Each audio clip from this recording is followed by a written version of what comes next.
Step inside, if you dare. The night is thick with shadows.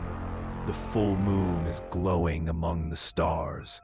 The fog is curling at the windows, and something is scratching at the door. You've stumbled into the Hex and Harmony Halloween Mischief special, where potions bubble, stories whisper in the dark, and not everything that listens is alive.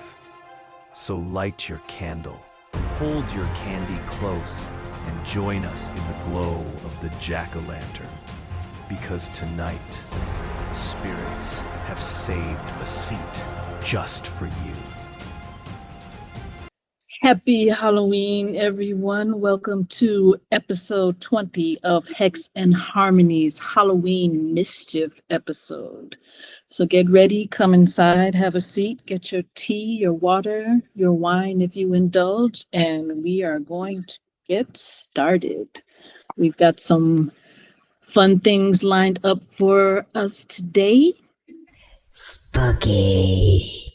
And we will get started with a story from Tegan. From moi? Yes. Happy Halloween, everybody. Okay, well, I have a story prepared. Something I scribbled out. It's definitely not, novel worthy, but okay. Tonight's tale is one of those stories that clings to the fog. I will let each of you decide where it takes place, but it's an old town where the streets are still lit by gas lamps and shadows gather thicker than the light can reach. It's a story about a man who kept the darkness at bay every night of his life until the darkness looked back at him. This is called The Lamplighter's Last Night. So here we go. In the old quarter of town, the fog came down so thick you could taste it, damp and metallic, like coins on your tongue. The only defense against the dark was the lamplighter, Heron, who walked his rounds each night with a ladder on his shoulder and a flame at his belt. He had lit the lamps every evening for 30 years. They were his comfort, his rhythm, his purpose. But on this night, his last before retiring, the fog was different. It felt alive. It was watching. The first lamp hissed as he struck it to life, but the glow that bloomed inside was not flame. It was a face, a pale woman staring at him through the glass, her eyes wide, her mouth moving in silence. Startled, he rubbed his eyes and stepped back, but when he looked again, she was still there, her breath fogged inside of the globe. He lit the next lamp and another face appeared. A child this time, with sunken cheeks, crying soundlessly, palms pressed to the glass as if begging to be let out. And lamp by lamp, down the row of cobbled streets, every light revealed another prisoner. Men and women he recognized from old posters, missing for years. The butcher's son, the widow from Greengate, the girl that was lost in last winter's storm. Every lamp was a tomb, and the fog pressed closer. By the time he reached the last post, his hands were shaking so badly the matchstick nearly snapped between his fingers. Still, he raised it. Still, he lit the flame. And there, staring back at him from the glow, was his own face, older, hollow-eyed, the skin eaten away as though by years spent rotting in the damp. Its lips moved, slow and deliberate, with words he could not hear. Then, faintly, through the hiss of the maze, he caught them. Blow it out. The Haran could not move, and the match he'd been holding fell to the ground. His reflection pressed harder against the glass, teeth bared now in a rictus grin. As he stared, every other lamp on the street flared at once, the dead within them howling in silence, mouths stretched wide, their eyes burning bright as fire. And then the fog surged in. The next morning, townsfolk found the lamplighter's ladder toppled in the street. His flame was gutted out, his body gone. But when the lamps were lit again at dusk, there was one more face staring from the glass. It watched people pass with a smile too wide to be its own. And so the lamps still burn night after night, their glass glowing softly in the fog. Most people pass by without a thought, but if you look too closely, you might see more than your own reflection staring back. The end. Okay. So I think it was a mistake to let you go first. I know. I'm like, That was good.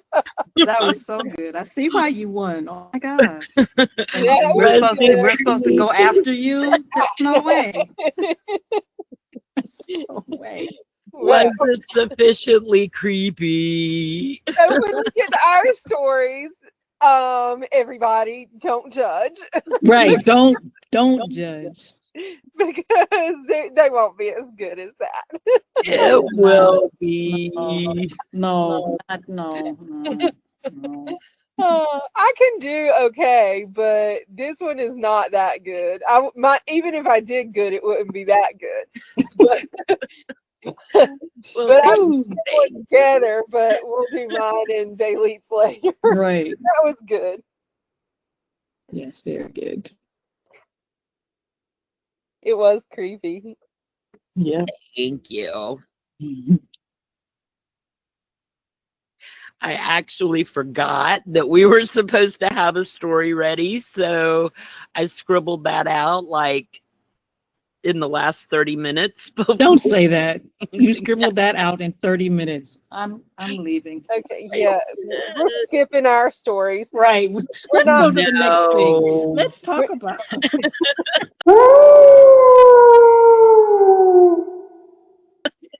Let's do some little Halloween debate. Yeah. No, what's next on our agenda? Some Halloween debate. Oh, you want to do the debate? We need to do something to like break up after that creepy story before we have another not so creepy story. Okay, let's talk about who are your favorite movie witches. Oh, Michele? I don't know. It's hard to pick a favorite because. Okay, you can get 3. Okay, 3. Let's see. I would go with. I don't know. Skip me and come back. Okay. There's a lot to choose from. Yeah. Okay, I'll go since Tegan went first. okay. I have Maleficent Mm. from Sleeping Beauty and Maleficent. I have Elphaba from Wicked. Yum. And the White Witch from the Chronicles of Narnia. Oh, nice. Good. Nice. If I had to pick like Michele said, it's hard to pick a favorite.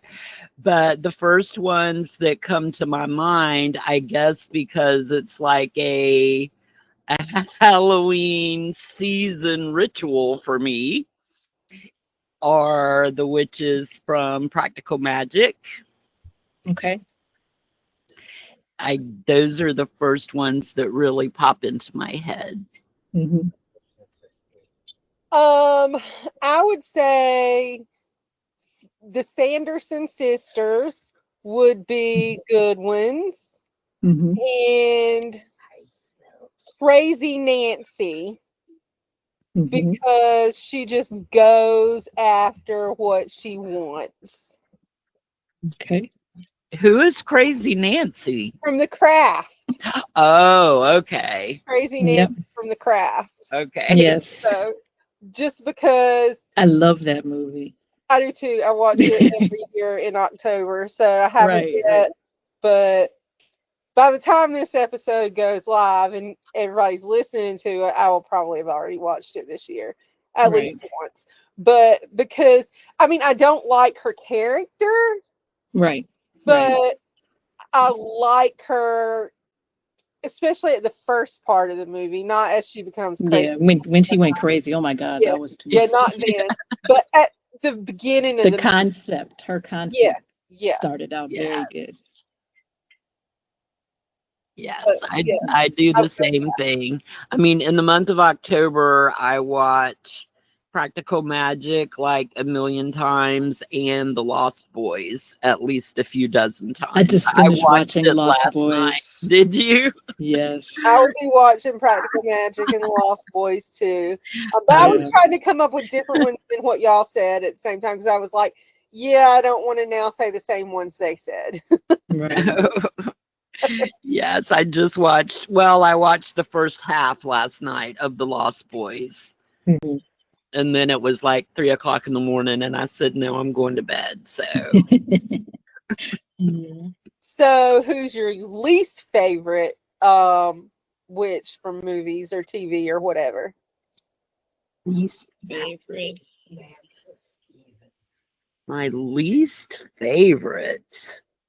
That is hard. I know That's real hard. that one's even harder than favorite, because I can Right. see something good in all of them. So Right. All I know. I will say, I guess, if I had to pick one right now, and I wouldn't say it forever, so don't hold me to this forever as this is my least favorite, but Mhm. Galinda. Um, Okay. Okay. yeah, Yeah, she's a little too Yeah. yeah, I bright and concur. airy. Yeah. yeah.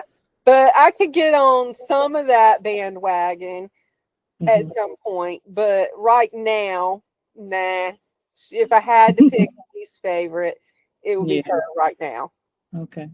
Subject to change later. Right. I mean, Right. I can say something very controversial. I wouldn't say that I dislike her Mm-hmm. or hate her even, Yeah, I Mm-hmm. don't hate but her. I think my least favorite witch from Hollywood is Prue Halliwell. Yes, I get that. She Wait, does which movie is that from? I forget. Charmed. Oh, yeah, Show. yeah. The I can see that oldest one too. sister, Shannon Yeah. Doherty. I mean, she's just way too. Ugh. Oh, I know some. The witches in Sleeping Beauty that were taking care of her in Maleficent, they were annoying to me. Yeah, No. they were so like dumb. Yeah. Giving us a bad name. Oh. Okay. Okay. Does anybody have a favorite real live witch? Mm, I'm gonna have to say that I love all real live witches. I Okay. couldn't pick a favorite because I respect everyone. Hmm. I respect them all. Right. Yeah, if I had to pick out one to name, I would say Queen Elizabeth I. But I don't really like her because she killed Mary, Queen of Scots. But she was just Whoa. doing what was best for her country as she saw it. So I don't dislike her. Mhm. and I don't hold it against her other than she killed Mary Queen of Scots, which, Right. whatever. Was But she a real live witch? there are people who say she was. And Oh, then I there are didn't know people that. That's us very interesting. neither. That's who say, new to me. yeah, because she was all into like this metaphysical stuff and was surrounded by astrologers and the occult and yeah, a whole bunch of what we would call witchy stuff. Oh, So, Okay, did that's cool. interesting. did she see herself as a witch? Probably not, because most people back then didn't, even if we would now refer to them that way. But Mhm. yeah, maybe she was, maybe she wasn't. Whatever. I don't know. But I don't like the fact that she that she killed Mary Queen of Scots. Yeah, that's Um, like I said, don't dislike her or hate her or anything. And yeah, she was just doing what she thought was best, right. I suppose. Mhm. Yeah. Well, I would say the one, like I said, respect to all, but I'm drawn to Marie Laveau. Yeah. Mhm. Nice. Okay, so how about some Halloween questions? What is your favorite classic Hollywood, Halloween candy? Ooh, a classic Halloween candy? Yeah. I don't know if it's considered a classic Halloween candy, but my favorite is Reese Cup pumpkins. Ooh. I love Reese cups, so I know.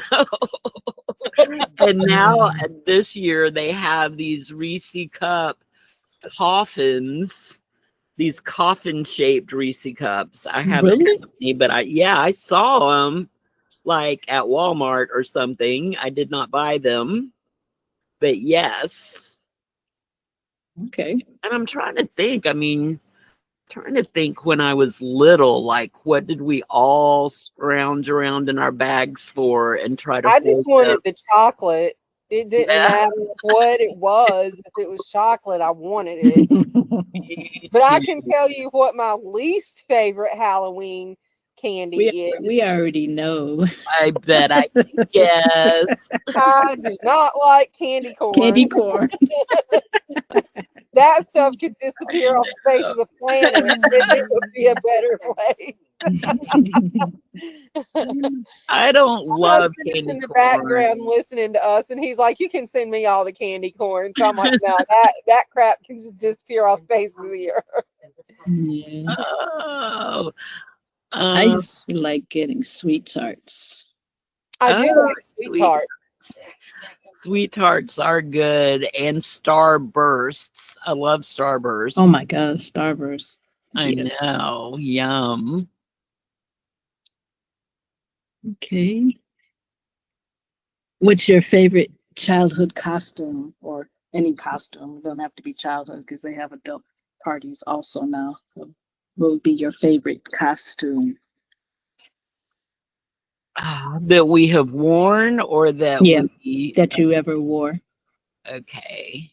The only thing I ever remember being as a kid for Halloween, like dressing up as, was one year I dressed up as Little Red Riding Hood. That I think Ooh. that was when I was in kindergarten, and I don't know Mhm. why I remember that, but I do. Um, and then several years later, I remember dressing up as a cheerleader because I remember wearing my older sister's real cheerleading skirt to Ooh. go trick or treating. But that's the only things I even remember dressing up as. I mean, I know I went trick or treating every year when I was Mhm. little, but those are the only two things I remember dressing up as. That's like completely random. I remember. Oh man, I was probably in like the first grade when I dressed up like a gypsy because we had to. I mean, wear our Halloween costumes to school. I mean, we didn't have to, but it was a thing on Halloween. Everybody wore their costumes to school. And it had to have been like first grade when I went as a gypsy. And I remember a year, I don't even know what I was. Maybe I was a witch. I don't know. I just remember someone made me this really cool looking cloak with like the cowl top that you could pull over, kind of like the Grim Reaper, and it was really cool. And I'm sure everyone has the story sometime in the late 70s where me and my cousins dressed up as Kiss. Mm. That would be cool. I want to see a picture of that. Right. I was Gene Simmons. What? Okay. That is hilarious. Yes. We all fought over being Paul Stanley because we all wanted the star on our eye. Right. But my oldest cousin got to be Paul Stanley, and it didn't have to be. I mean, I still love Gene Simmons, the demon. Right. But yeah, me and 3 of my cousins, and we went trick-or-treating and we were kissed. That was fun. That is hilarious. Yeah. I didn't have any real fun ones. And the only one I remember, I dressed up as a hobo and I stole like tons of clothes from my father, his hat, I had a pillow stuffed down my shirt. Nice. That I could just imagine that. So that was fun. Back when bucket hats weren't called bucket hats. I can't remember what they were called back then. They were fishermen's hats, weren't they? I know exactly what you're talking Yeah. about. Yeah, like the fishermen wear. Yeah. So With I had his hat, and I think I made a beard. Stole some eyeliner from my mother and made a beard and a mustache. So that's the only one I really remember.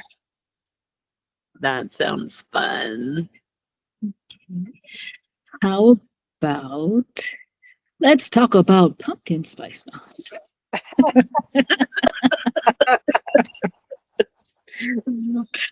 I think I feel about pumpkin Fall spice. flavor. That is pumpkin spice is nasty. I'm sorry. Yeah, No disrespect to anybody out there who might like it, but it's not my thing. I love all the spices that are in pumpkin spice. Right, but it's like, what happened? I know. you put them in like a pumpkin spice latte and it's nasty. I'm like, Right. I don't like that. But put it in a chai, like that's great. But you put it in pumpkin spice lattes and it's like, no. So I think it's the pumpkin. Yeah. Must be. I'm with y'all. I can't do pumpkin spice. No. Yeah. No. I mean, I don't really like anything pumpkin flavor. I like pumpkin pie. I like pumpkin pie, but outside of pumpkin pie, nothing. But I don't even want all the spices that go in pumpkin pie either. When my dad makes them at Thanksgiving, he generally makes one that just has lemon in it for me because I don't like the one with all the spices in it, like the nutmeg and the cinnamon and all that stuff that you put in a pumpkin pie. I'll eat it. It's not bad. I just don't prefer it. But he'll make one that's nice. Like he makes that, you only one. it just has lemon in it instead. And I mean, I don't eat the whole pie, mind you. Like other people eat it too. But he makes it because I don't like the other one. So okay, you can be nice to me sometimes. Yeah, I think it's the cloves. I mean, when people put like really heavy cloves in the pumpkin spice, I can't. At all. I cannot smell them. Ugh. Bleh. I do like the smell of cloves. The only thing I think cloves are good for is making pomanders when you put them in a orange, and get Yeah, the citrus smell with the clove. I like that, but I don't want to eat that crap. No. no, no, I can't smell them for some reason. I don't know if I had some childhood trauma or what, but if I even smell the tiniest bit of clove, it reminds me of the dentist's office. I don't know why. I have no idea why, but that's where it takes me the minute I smell it, and I cannot. Bleh. Mm-mm. I only like cloves for fixing tooth issues. Yeah, I can't. I cannot. That's about it. So, has anybody ever gone to a haunted Halloween house or something like that? When I was a kid, I think we went to a haunted house one time. Me and my friends tried to make a haunted house. Like my house had this creepy basement. Wasn't really creepy because we played in it all the time, but we thought it would be fun because it was really damp down there and dark. Um, we thought one year it'd be fun to make it into a haunted house. And we did, but nobody wanted to come to it because who wants to come to this haunted house in the basement that these little kids made? But we had fun doing it. We had fun doing it, having, spaghetti with grapes in it for eyeballs and guts. Ooh, that's a good Whatever. idea. Yeah. I mean, we were little kids, I would say probably fifth grade ish. So we weren't like little kids, but we weren't like teenagers to get really cool with it either. But, you know, that was fun. I remember it was fun doing. Mhm. Tegan, did you?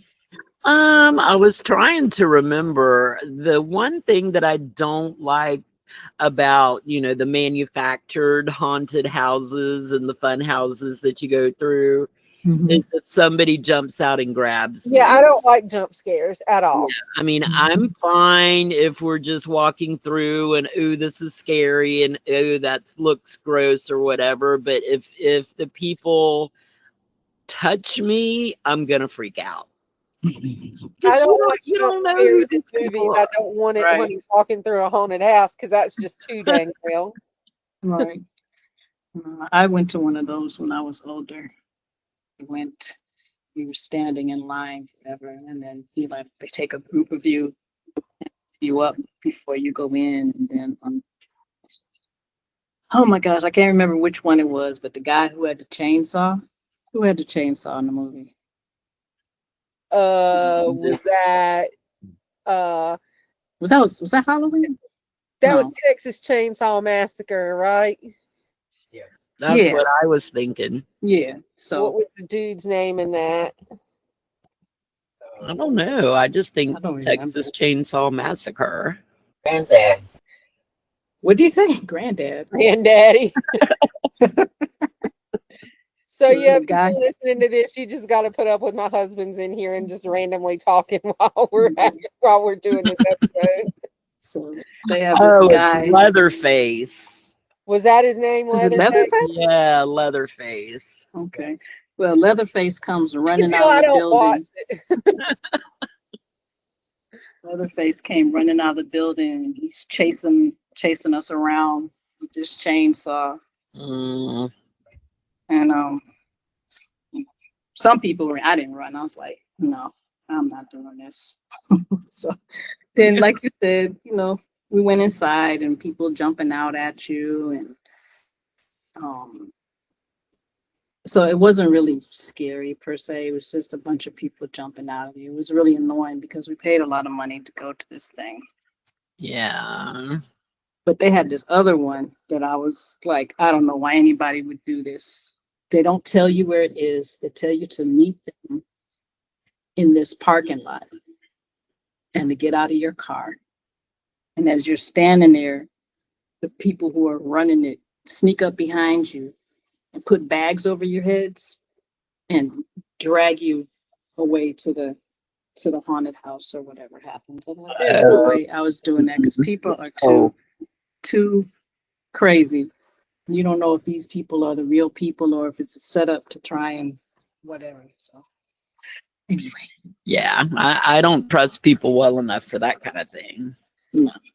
no. Spooky. Well, I think I've got brave enough now to share my spooky story, even though it's nowhere near as good as Tegan. So, if y'all want me to tell my story now, I will. Go Well, ahead. I can't wait to hear it. Okay. It's called The Barrel in the Attic. The house on Main Street had been abandoned so long that the ivy had swallowed half its face. Glass sagged from the windows, the shutters hung loose, but the attic door always stayed shut. But it didn't. But the attic is where the barrel was kept. Now, this barrel had belonged to the family that vanished one winter. A father, a mother, and two children. Nobody knows what happened to the family, and nobody knows where the barrel came from. It just was in the house that family had vanished from. Some people say that the barrel was part of the father's trade. Others whispered that he had not brought it at all, but found it washed up on the riverbank one morning, sealed, though it reeked of rot. Whatever the barrel's origin, it would not stay put. On stormy nights, it began with a scrape overhead, the attic floor groaning as if under shifting weight. Then came the first impact. Thud. Another, heavier thud. By the third, everyone in earshot knew what it was. The barrel was rolling down the stairs on its own. Oh. Step after step, the noise grew louder until it crashed into the entry hall. When the neighbors dared to look, they found the barrel upright, iron hoops damp, the floor beneath it wet with brine. They would take the barrel back to the attic, and they did this more than once. They locked it away, they even chained it. Yet each time, the chains were later found broken, the attic door ajar, the barrel waiting in the same place as though nothing had been done at all. After that, nobody tried to touch the barrel. Now, over the years, those who lingered too close swore they heard something more, a hollow knocking from inside, faint but steady, like knuckles tapping on wood. Others claimed that the barrel groaned on hot nights, as though something shifted within, pressing against its bounds, trying to get out. The worst were the few people who said that they smelled not brine, but blood. Now the house leans crooked in the weeds, but still, on nights when the rain lashes and the wind rattles the eaves, the sound carries across the street. Thud, thud, thud, rolling down the stairs again and again. And though no one will say it out loud, everybody knows what comes next. One day, the barrel will stop rolling. One day, it will open. The end.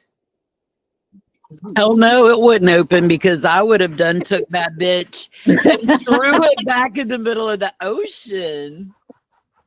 I would be scared. That's scary, Michele. Okay, so let me tell you. I remember when I was little, my grandmother used to tell me the house that she lived in. This is the house that I used to live in with her for a few years. that there used to be, before I was born, a barrel up in the attic where Miss Oh no. was, and that barrel would roll down the steps by Are itself. you, ooh. So that's where the idea of that story came from, was the barrel rolling down the Mm. attic. But it was never like that. I did, but yeah. Woo. I do remember my grandmother telling me about the barrel rolling down the stairs and how my grandpa would go and take it back up and then it would roll back down again. Oh my God, what was in it? I don't know. The barrel was long gone by the time I came along. Oh my gosh. I mean, it probably was not even a barrel there to begin with. She probably made the whole thing up just to, entertain a little kid in the 80s. I don't know. No, that's scary because it could have been, who knows what was in it. A Yeah. ghost, a ghost, or a undead creature. Dead creature. Yeah, I totally made up the part of something in the barrel. I'm sure my grandmother made the whole thing up, but there was no thing in the barrel when she told the story. She didn't make it up. It was real.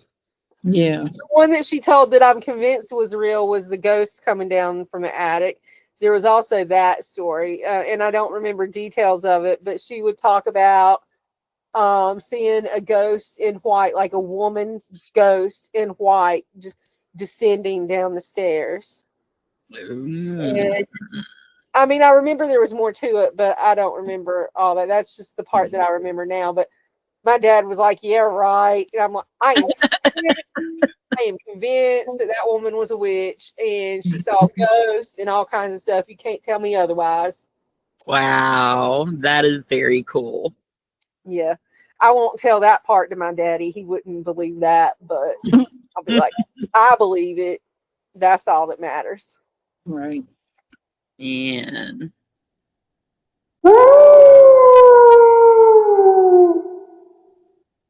So now, Okay. y'all, let's have some fun and make up a spell together right now. okay, what shall we spell? We are going to make a spell to get rid of autocorrect forever. Yes, because autocorrect is annoying. Okay. So let's make a spell against the mischief of autocorrect. Okay. Sounds good. So, Tegan, you should write it down as we're making it up so you can read it back when we're done so we don't forget it. Okay. Okay, I will type as we go. Let me open a document so I can be ready. Okay. Okay. So, okay, I'm ready. I will start with a little chant that we would do, and then we need to either add to it or add things that we're going to use in our spell or whatever. Okay. But the words we need to start the incantation with are, by the power of thumb and screen, let my words be what I mean. No more ducks, no more strange swaps. Let my texts be clear, not flops. Okay. Wait a minute. No more what? No more. No more ducks. Okay. Because it's never duck. Never. It's never duck, but autocorrect always changes it to duck. No more ducks. No more strange swaps. Let my text be clear, not flops. Text be clear, not flocks. Flops, Flops. Oh, flops. Okay. I just keep thinking, it's never duck. It's never duck.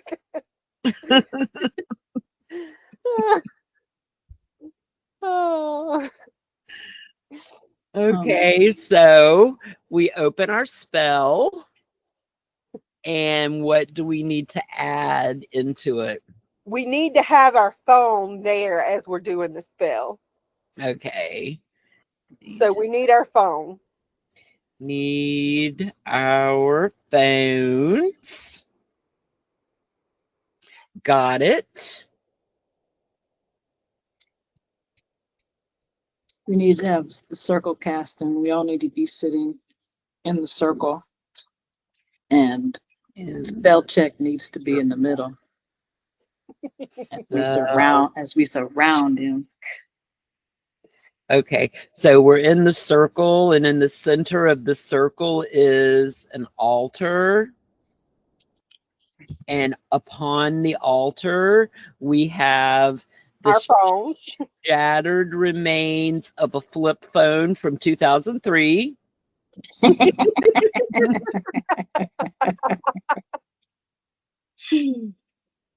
Okay. And maybe our phones can form a circle around the flip phone from 2003. Yes. Right. Okay. And our phones have those little, have some bling bling pop-up stands so they can sit there around it. Yes. Okay, our phones are standing. Okay. So we need I think we need a sigil. a sigil. They're always good. A sigil to banish autocorrect from this realm. Okay. A sigil for banishing. Okay. Do we need a dictionary? Okay, a dictionary.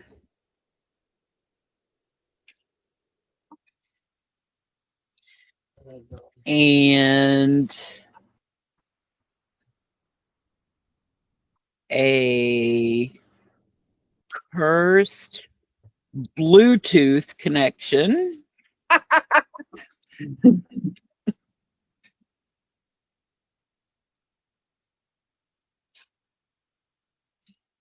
Okay. Oh. Okay.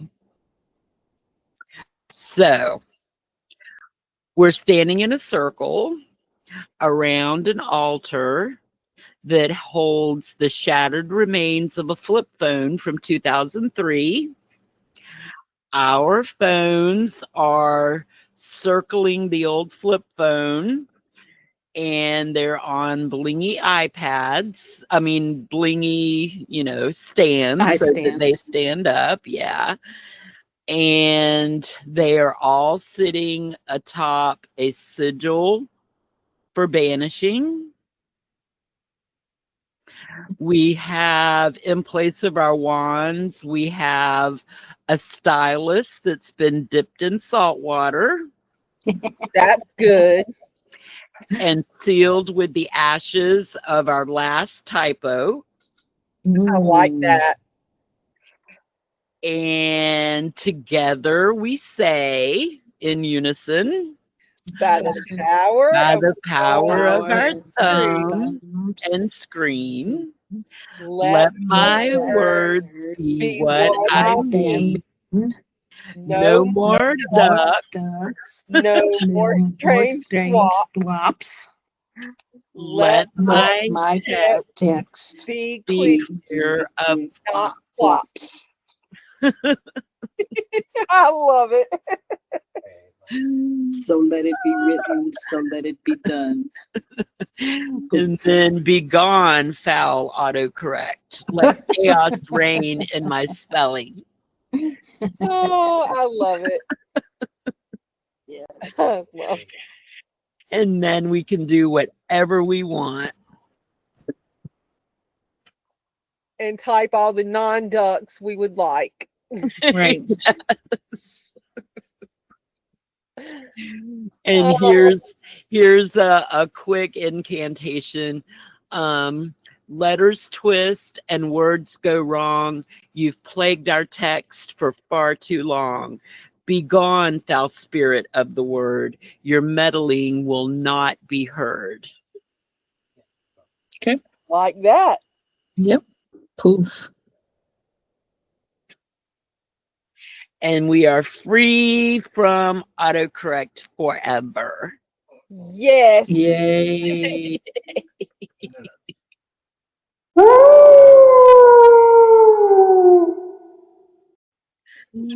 Yay! What's next? Okay. Would you rather fly on a broom or teleport anywhere instantly? Flying on a broom would be fun, but I think I'd I'd rather rather teleport. Yeah. Sometimes time is of the essence and I need to Right. just be there, you know? Right. With the quickness.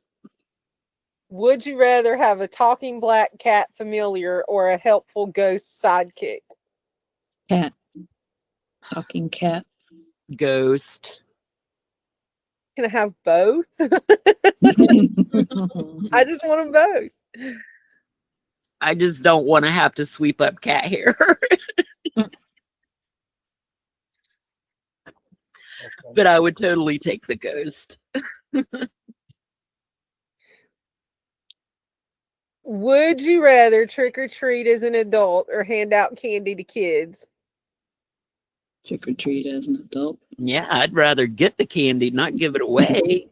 I like giving candy away at trunk or treat. Like, I like that, but I also want to go trick or treating myself as an adult. So,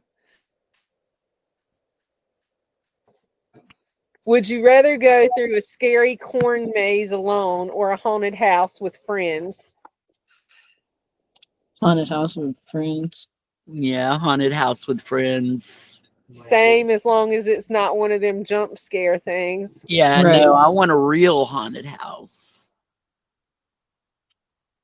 An actual haunted house, not some, commercial thing that people put together. Would you rather have to sleep in a coffin or live in a swamp? Sleep in a coffin. Like sleep in a coffin every night or just one time? I don't know. I don't know. I didn't think it that far. I mean, since living in a swamp is forever, sleeping in a coffin would be forever. well, I mean, technically, I already live in a swamp right now. I Kind of. lived in a swamp. So. I mean, I have everything except for the alligators here. I live back in the woods, so I have lots and lots of wildlife. I've got all the mosquitoes that you would need to be a swamp. I might handle sleeping in a coffin if I didn't have to have a lid on it. Yeah, I mean, I could do it maybe once, but I would need oxygen. I couldn't do it once if it had to have the lid on it. Yeah. I'm claustrophobic, like really claustrophobic. Y'all heard the stories of me trying to get an MRI. That happened. So I am not going to sleep in a coffin with a lid on it, not once. You couldn't pay me enough money to do it. So yeah. I could probably do it if I could feel like air stirring around me. If I had a little fan and oxygen and I knew I could breathe, I could do it. But So here's one. Would you rather summon a spirit and it never leaves, or have a spell backfire in an unpredictable way?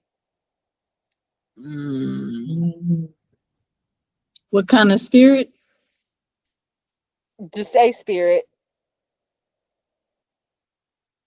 Is It it never leaves.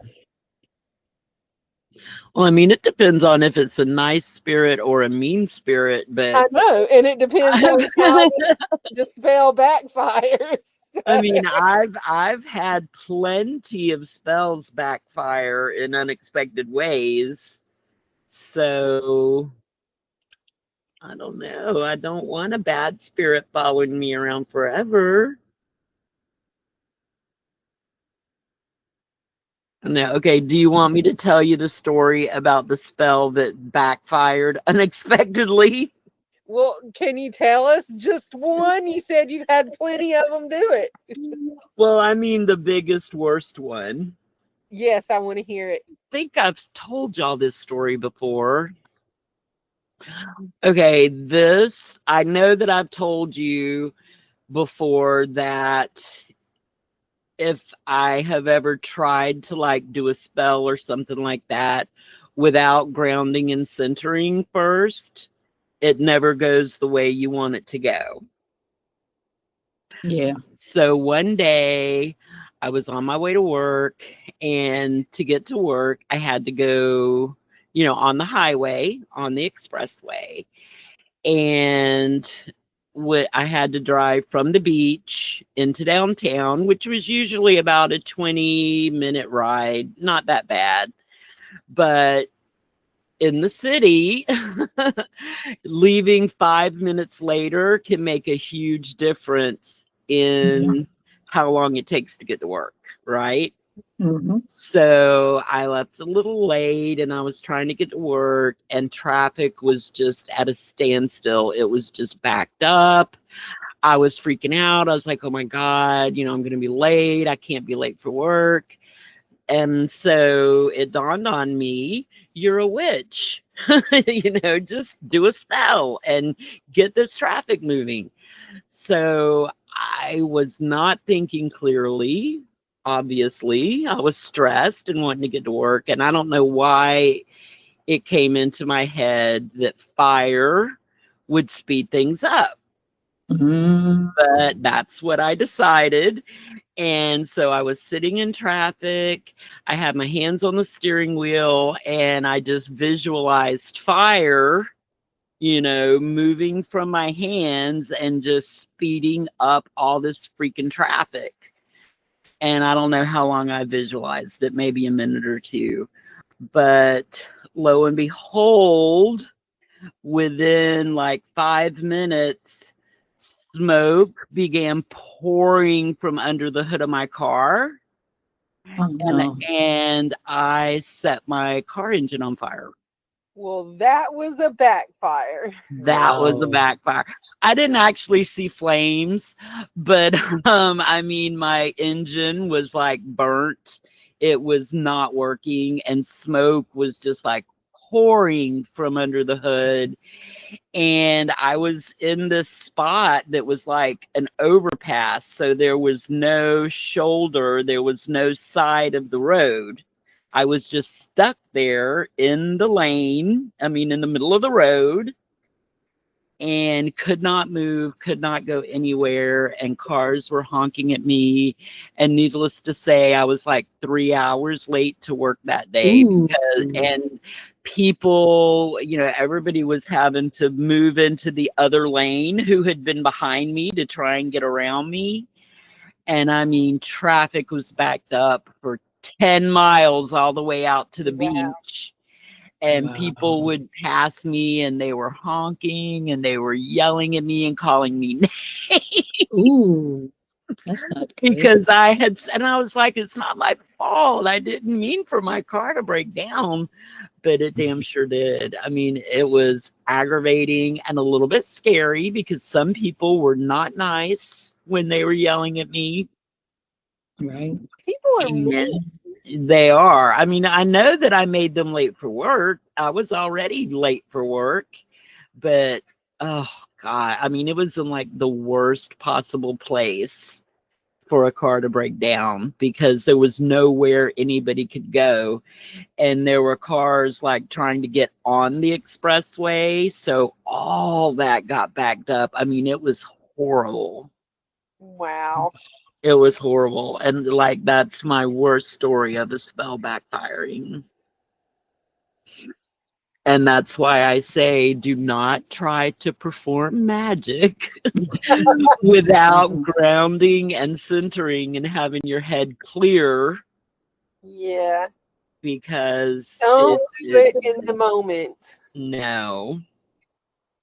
And I like the car that I was driving, it had never ran hot before. I had never had, car trouble with it before, but it did. And I ended up, Thing. that was when, like, that weekend I went and bought a new car because it was horrible. It was a horrible, horrible day. Wow. Spooky. So now, Beilit, you got to tell us your spooky story. Oh gosh. Once upon a time, long time ago, there was a little girl.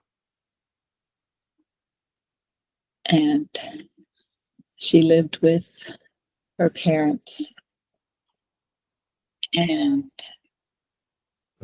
from the time she was born, she always had the powers. She was able to do things. So her parents, not understanding, would always try to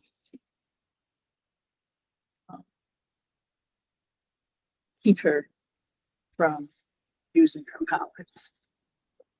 But as she got older, her powers got stronger, to the point where her parents decided that this was not a good thing because they lived in a small village and the village was not understanding. So one night, dear dark dreary, the council came to the house, and they told the parents that they needed to speak to them because they were concerned because this dark dreary night came all of a sudden, and they felt that it was brought by a little girl. So they pulled the parents outside, and in the upstairs room, a little girl was actually upstairs making things happen because the townspeople were always mean to her, and she most of the time would stay in the house because she didn't like going outside because townspeople were always mean to her. But as she had grown, she discovered that one of her gifts was she was able to speak to animals and the elements, and they used to whisper things. So in their whispers, they told her that she would be able to remove the people, the townspeople who are always being mean to her. So she, listening to them, she gathered some tools, she gathered um, some not facts, what's it called? Some Evidence. paraphernalia. No, some paraphernalia. I can't think of the word. She gathered some paraphernalia, gathered some things that belonged to the townspeople while they didn't know. And so she gathered her things, and she started, following the instruction of the voices. And the voices told her to mix certain things and say certain things, and that would cause the townspeople to come. So that night, doing her work, that's when the council came. So as she heard them come, even though she felt them, she was still young, so she had to double check and make sure that what was happening was happening. She felt them coming. She looked out the window to make sure. And then she looked out the window when the townspeople saw her and shook his fist at her or something. She tried to duck, but he'd seen her. So townspeople came inside and said, "Look, your daughter is wreaking havoc, and we're not having it. So you're going to have to do something because this is not good for us." And the parents, initially they attempted to plead their case, but then the townspeople were like, "Well, she's doing these things. She's the one who caused this to happen, and no, she needs to go somewhere, and you can go with her, or you can just send her away." So he said, "We'll give you 2 minutes to decide what you're 2 going to do. minutes? 2 minutes. Wow. 2 minutes to decide what you're going to do." So in the meantime, the little girl was upstairs. She's continuing. The winds are getting stronger. Even though it was already a dark night, it got darker, darker. Clouds came rolling in, and it wasn't even supposed to be a full moon, but the moon came up.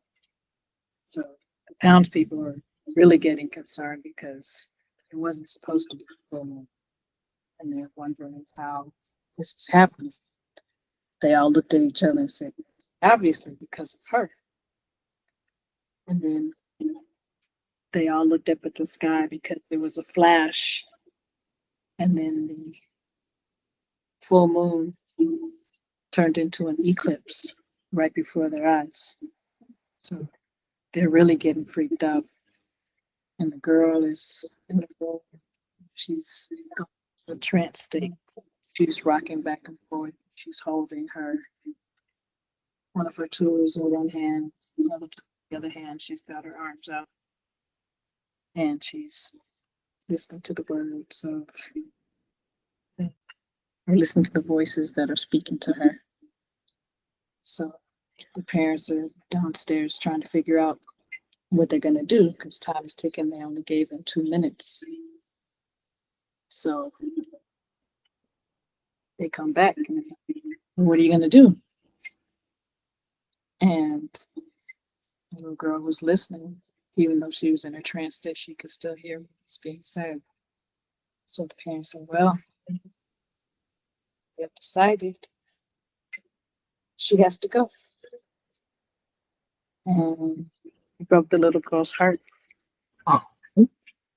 And so the townspeople said, "Great, glad you made that decision. We're going to go get her." So parents were holding each other. And they were crying and scared, but they thought that what they were doing was what was best. So the council rather, is going up the stairs.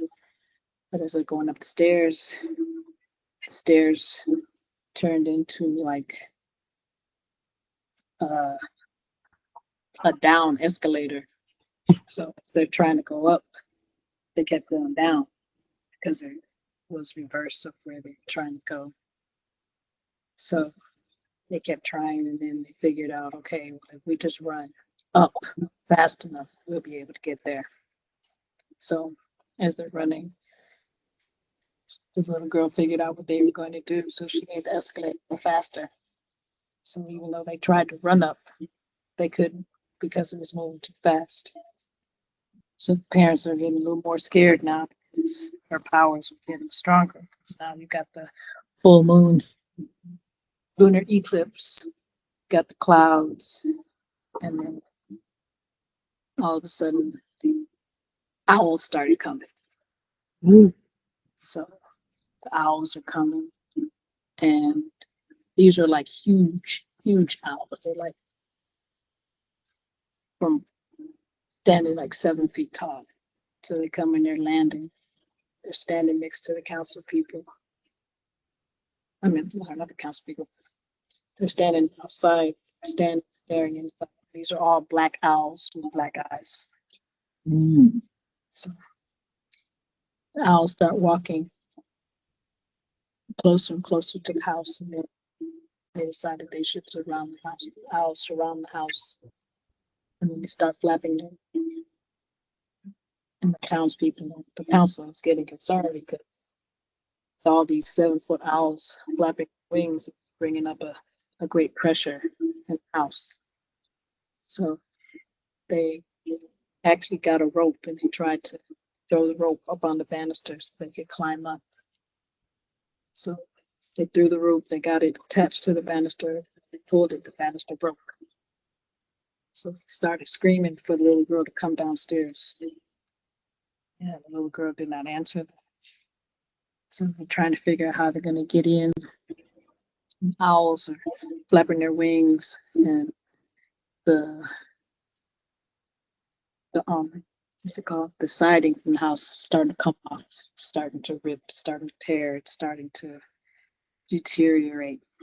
They're flapping stronger and stronger and stronger. The girl is still in her trance state. She's rocking back and forth, rocking back and forth. And the parents are like, what are they going to do? So they move back and they're standing back in the corner thinking that would be the safest place to be, in the corner. That's where the joints of the house are. So townspeople are trying to figure out how they could get upstairs, and we can't figure out anything. And you know, all that's left is the skeleton of the house because the owls have ripped off everything. And with the walls down, the owls start moving in closer and closer. And the little girl starts speaking in a language no one has ever heard, except one of the councilmen, one of the elders, realized that the language that she was speaking was the ancient language of their people, which they had forbidden people to use because knowing that words are powerful, it was it could cause things to happen. So they banned people from using it. So they could not figure out how this little girl knew this language because only few of the elders that were left and that one councilman even knew about the language. So she's speaking the language, more things start happening, more animals start coming, the winds is blowing stronger, and lightning is starting. So the elder says, I'm not doing this. And the elder tried to leave, and one of the owls took him away. So the other council people are trying to figure out what they're going to do. Owls are coming closer and closer and closer. And they're all looking at the council people because the little girl told them that the council people were trying to take her out, make her leave. And she didn't want to leave. So the owls are coming closer, and then owls start speaking. And they all start speaking in unison. They start speaking in the voice of the little girl. And she's saying, first she was speaking in the ancient tongue, but since the other elder was gone, she had to speak in their regular language. So she told them that she did not appreciate what they were doing, what they were saying, and she did not appreciate them saying that she had to leave. And the elders were like, well, you have this power, you definitely have this understanding, this connection to ancient tongue, which we don't want here. That's why we stopped using the tongue. She kept trying. The little girl said, "But it's a gift. You don't see that it's a gift. You don't see that this is something that's valuable, that we need to bring our language back because it was something that was a powerful thing for our people. We were protected when we used language, they used language." And the council people said, "No, we don't see it then." So she said, "Are you sure?" And I said, "Yes." So the owl started moving in closer. And she said, "Are you sure?" And they said, "Yes." Owls start moving in closer. You've got wolves coming in, you've got bears coming in, and all of these creatures are coming in. They're all surrounding the townspeople. And she keeps asking them. And she says, "I'm going to ask you one more time. And are you sure you want to do this?" And as they all in unison screamed yes, all the animals grabbed them and took them away. Mm. So there's nobody left. The girl, she comes downstairs. She levitates downstairs because there were no stairs in there because of the escalator thing. So she comes downstairs and she goes to her parents and she looks at them. And then the parents try to open their arms to welcome the little girl. She says, "No, you did not want me. You agreed to let them take me away. How could you think that I would even want to be with you after this?" And they got down on their knees and they said, we're sorry, we didn't mean it, we didn't know what we should do. We didn't know. We were scared, we were pressured." She said, "No, you gave me up. I'm not your daughter anymore." And they said, "How? How can you not be our daughter?" He said, "Because I've been learning, I've been studying, and I've been connecting to those who love me. So I have to go where I'm loved." And then she said that a big black dragon flies in. She gets on the dragon. She says, "I'm gone. You'll never see me again. And you'll never, ever prosper in this place." So the dragon takes off. He burns up the village. And the little girl goes off and lives with the animals. The end. Wow, I like the dragon at the end. That was really interesting. It was sad. I I mean, it was know. beautifully tragic. Say it was sad, but it was. Wow. See, you guys can write good stories.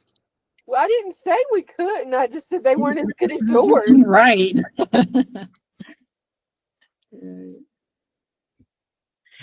I think they were just as good. Okay. That poor little girl. I mean, I felt so sorry for her. I know, me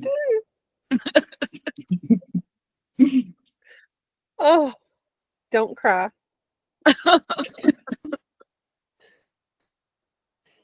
It's just a story, Michele. Don't cry. But it seems so real.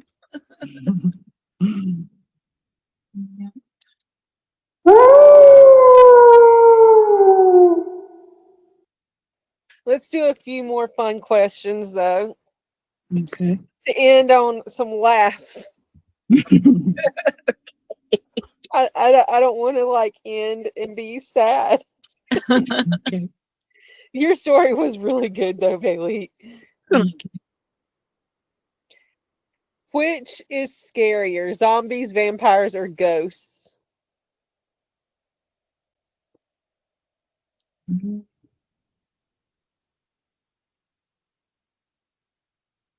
Zombies. I think so too. Yeah, make that 3. I didn't want to be the first one to answer, but yeah, I don't like zombies. The whole zombie apocalypse ruined zombies for me. Which one? There's so many of them. Just the whole concept of a zombie apocalypse. Not Mhm. any particular trope, whatever, the whole thing, the whole whatever. The whole idea. Yeah, Mhm. it has just ruined zombies for me. Yeah. Jack-o'-lanterns, carve them with care or buy the fake ones and move on. Carve them with care. Yeah. I would love to carve them with care, but that's not part of my realistic happenings right now. So it's buy the fake ones and move on or do without. So I'll do fake and just deal with it till I can actually get to a point in my life where I can carve it with care. That's okay though. Mhm. Which monster deserves more love? Frankenstein's creature or the mummy? Frankenstein. Yeah, I agree. Frankenstein's creature is such a tragic. So tragic. Oh my Yeah, gosh. I mean, he does need some love. So that was the wrong question to ask after that story. Should Halloween costumes be funny or scary? I think Halloween I think costumes should represent you, however you want to celebrate Halloween. Me too. I'm like, why does it have to be one or the other? Yeah, I'm like, there's a time and a place for both. Right. exactly. I mean, I don't personally care for the girls dressed up as sexy, whatever, like Yeah. take anything and make it sexy and that's their Halloween costume. But hey, if that's what floats their boat, go for it. Who am I to Right. say otherwise? Yeah, you I mean, know. I'm not going to wear lingerie and put on animal ears and call it a day. But if that's what somebody else wants to do, why not? Hey, if that's what they need to feel special, then go for it. Yep. Which would you rather face, a vampire who sparkles or a werewolf who sheds on your furniture? I think I have to go werewolf on this one. Me too. I hate Yeah. vampires who sparkle. I'm like, that's not vampires. I'm Right. not into Twilight and all that. I'm like, vampires don't sparkle. Get over yourself. Right.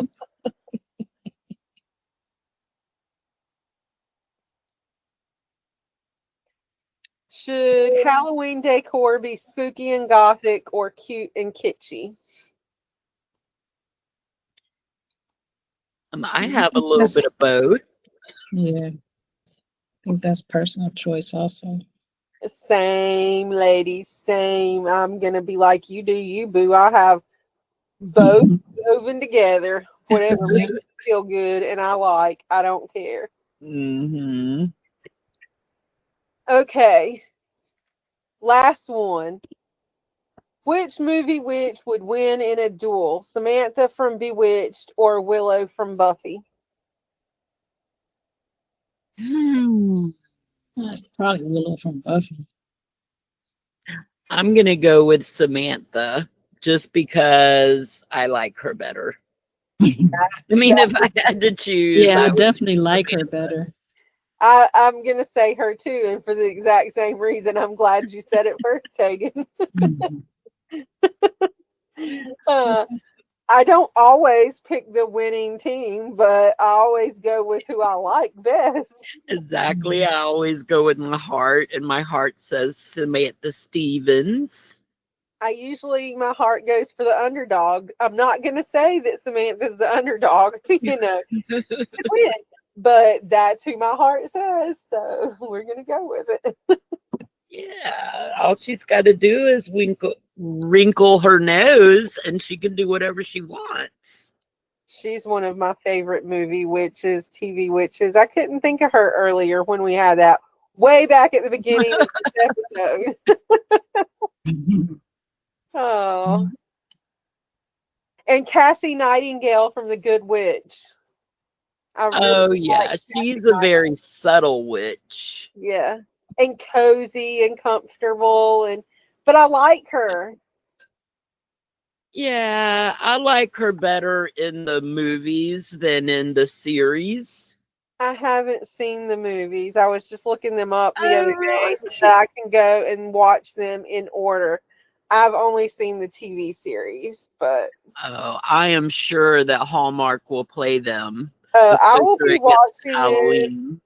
I plan to watch them starting this weekend, so no worries. I'm gonna get caught up. I like the movies better than the series. I like her husband. Well, the guy who becomes her husband. And then dies before the TV series starts. Yes. So, yeah, I'm going to start that this weekend. So I guess we'll end on that note that I'm going to watch Cassie Nightingale. Well, I'm going to watch The Lost Boys and Practical Magic. Oh, sometime this month I'm going to watch all of it. Yeah. Just saying. Right, and don't forget to tell everybody about our Spotify list. Oh, yes. We're making a Halloween spooky playlist just for you guys, our listeners. So I will drop the link for that in the show notes. And I'm also going to drop some links to talk about Queen Elizabeth I maybe have been a witch. So since y'all didn't know that, I'm going to share some information. So yeah, I'll get some articles and share those too. I can't wait to see those links. It's going to be good. Just saying. All right. So happy Halloween, everybody. Happy Halloween. Happy Stay Halloween. safe. Don't do anything I wouldn't do. I will leave that to you to decide what I would and would not do. Yep. Oh. But anyway, thank you for joining us on this fun slumber party-esque episode. Yep. I had fun. I feel like we've been, telling spooky stories and playing games and whatever, like an old-fashioned sleepover. Yep. And everybody enjoy their autocorrect free communications. Right. Yes. Oh my gosh. I'm really going to do that spell, y'all. So you have been I set. may not have all of us together in a circle and all of our phones surrounding an old 2003 jacked up football, but I'm going to take those incantations and I'm going to do it because I'm tired of the ducking autocorrect. Right. Yes. All right. So, yeah. Join us in approximately 2 weeks. Right. For episode 21. Right. Bye, everybody. Bye. Bye.